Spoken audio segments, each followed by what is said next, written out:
श्रीलंका और बांग्लादेश के बाद अपना पड़ोसी देश नेपाल में भी आग लग चुकी है।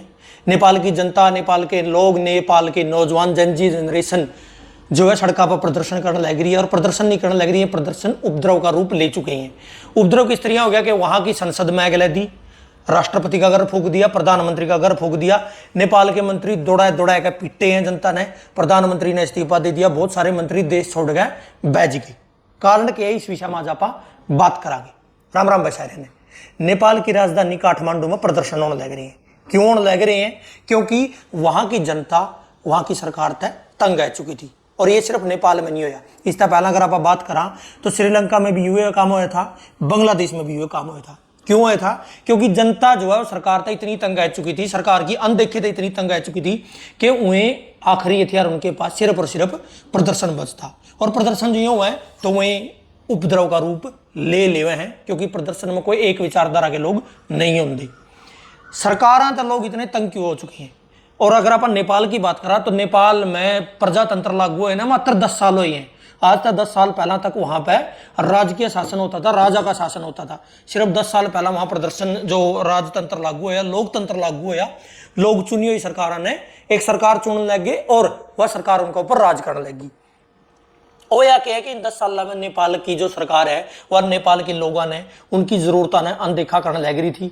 उनकी जरूरतें पूरी नहीं होने लग रही थी। नेपाल की नई जनरेशन अपना घर बार छोड़ छोड़ के, आमतौर पर पहाड़ा का यह कहावत है पहाड़ा का बारे में कि पहाड़ा की जवानी और पहाड़ा का पानी पहाड़ा का काम नहीं आता। ये बात कहीं ना कहीं सच्चाई भी है। नेपाल के जो नौजवान है वह काम धंधा की तलाश में घर बार छोड़ छोड़ गए दूसरे देशों में जाने लग रहे थे। अब इस बात ने लेकर धीरे धीरे प्रदर्शन होने लग गए थे, लोगों में गुस्सा होने लग गया था। फिर एक खबर आई कि नेपाल में भ्रष्टाचार का एक बहुत बड़ा घोटाला हुआ है, कई हजार करोड़ का घोटाला है, जिसकी खबरें सामने आने लगी। तो लोगों ने भी उस चीज का विरोध करने लगी। जो नई जनरेशन है वह क्या करने लगी कि इन सारी चीजों ने लेकर सोशल मीडिया पर अपना गुस्सा उतारने लगी। रील के जरिए, पोस्ट के जरिए, फोटोज के जरिए वह अपनी बात सोशल मीडिया पर कहने लगी। और इसमें एक जो सबसे बड़ी बात उभर कर आई हुआ यह थी कि मात्र 10 साल में जो नेपाल की राजनीति में जो राजनेता बैठे हुए हैं वे भी सोशल मीडिया पे जो उनके बच्चे हैं वो अपनी लग्जरी लाइफ की जो फोटो है वो डाले कर दे, गाड़ी घोड़े की फोटो डाले कर दे, महंगी महंगी गड़ियाँ की, कपड़े की और होटलों की फोटो डाले कर दे। और एक तरफ नेपाल के आम गरीब लोग हैं जो रोजगार के लिए दूसरे देशों में जाने लग रही हैं। ये सारी चीजें जो है उन्हें कंपेयर करने लगी नेपाल के नौजवान।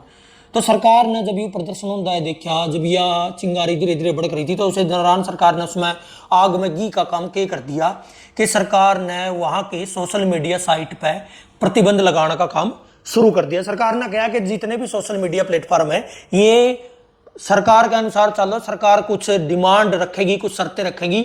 जो इन शर्तें न मानेगा वह सोशल मीडिया साइट, वह सोशल मीडिया प्लेटफॉर्म हमारा देश में चलेगा, बाकी ने बैन किया जाएगा। एक कोई अच्छा फेमस सोशल मीडिया प्लेटफॉर्म था, उसने इस चीज को मानने से इनकार कर दिया। सरकार ने उन पर बैन लाने का मौका मिल गया, बहाना मिल गया और सरकार ने सोशल मीडिया पे बैन लगा दिया। इस बात ने जो बड़े हुए नौजवान बैठे थे उनमें एक मतलब आग उनका अंदर थी उसमें चिंगारी का काम कर दिया और आग बहुत ज्यादा भड़क गई। अब इसका ऐसा नहीं है कि आप फुकरापंथी में कह दें भाई कि सोशल मीडिया पे बैन लाए थे कि ये तो गलत बात है। ये नेपाल जो है वो एक घूमने फिरने के लिए देश है, टूरिस्ट प्लेस है नेपाल। और वहाँ के लोगों की आमदनी का जरिया जो है वो यही है। टूरिस्ट जितने ज़्यादा आवेंगे, जितने ज़्यादा सैलानी आवेंगे, उतनी ज़्यादा लोगों की आमदनी का जरिया है। मतलब सरकार तो एक तो मैं पहले बेरोजगार है, सरकार की वजह से रोजगार उनका सरकार उपलब्ध नहीं करवा रही। उसके बाद में यात्राओं के जरिए, ट्रैकिंग के जरिए, ट्रैवल के जरिए जो खुद के लिए रोजगार उत्पन्न कर रहे हैं उसको एक तरीके से मारने का काम सरकार ने करे। क्योंकि कोई भी ट्रैवल करने जावे तो उसको देखने के लिए कि वहाँ क्या जगह है, उसको देखने का सबसे बड़ा माध्यम है सोशल मीडिया। यूट्यूब हो गया, रील होगी, फोटोज जितनी आवेंगी।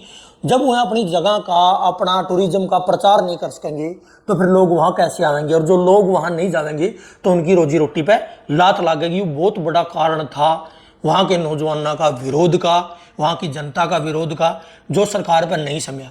वहाँ के लोकल एनजीओ ने इस प्रदर्शन, इसके खिलाफ जो सरकारी नियम लेकर आई, इसके खिलाफ एक दिन का बंद बुलाया, उनकी प्रदर्शन की मांग करी कि प्रदर्शन होना चाहिए। और काठमांडू में ये प्रदर्शन होया। काठमांडू जो नेपाल की राजधानी है उसमें एक चौक पे बहुत सारे नौजवान इकट्ठे हो गए और वह प्रदर्शन करने लग गए हजारों की संख्या में। धीरे धीरे वे नौजवान संसद की ओर जाने लग गए।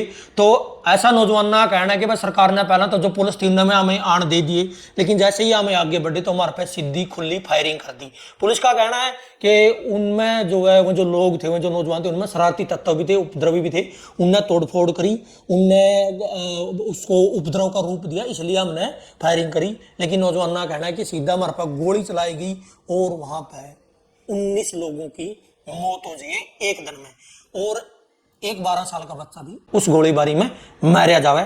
तो यह बात वहां के लोगों पर बर्दाश्त नहीं होती, नौजवानों पर बर्दाश्त नहीं होती, और वहीं इस प्रदर्शन ने और ज्यादा उग्र कर दी। प्रदर्शन शुरू हुआ था सोशल मीडिया पर बैन ने लेकर, उसको बैन हटाने ने लेकर, भ्रष्टाचार की मांग ने लेकर, लेकिन वो फिर रूप बदल दिए सरकार ने बर्खास्त करने पर प्रधानमंत्री KP शर्मा ओली का इस्तीफा पे।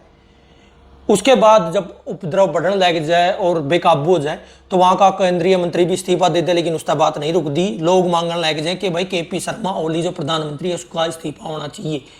उसके बाद KP शर्मा ओली प्रधानमंत्री जो था वो भी इस्तीफा दे जाए, लेकिन उसके बावजूद आज का टाइम तक भी जो उपद्रव है वो रुकने का नाम नहीं ले रहा।